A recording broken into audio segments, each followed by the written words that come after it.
Today we have a 2015 Mazda 3. We're replacing the rear brake. Let's get the wheel off. Alright guys, so now with the wheel removed, we're going to do a couple things here. I'm going to go ahead and remove this little cover here for the bleeder valve.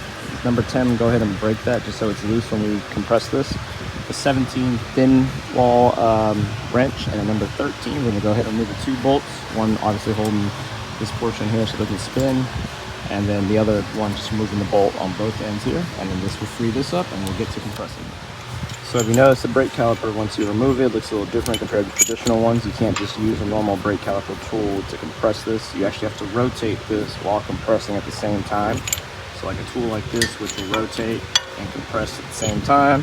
Basically, this needs to move clockwise while compressing this down, and that's pretty much how you reset this. Also, don't forget to open the bleeder valve, let the brake fluid out. Okay guys, now that that's reset, we're gonna come down here and remove this bracket here, two number 14s top and bottom, and then we'll also go ahead and remove these here, grease those up really well, replace the brake pads, but let's go ahead and get the rotor off. Okay, now that the rotor is free, we're gonna go ahead and pop this off. You can do one of two things. One, put a bolt here that fits and just keep torquing it down until it pops out, or two, strike it with the hammer right here until it pops out, which I'm gonna do that because I'm replacing it. So I'm gonna go ahead and pop this off, replace it, and then get our bracket on with our new pads.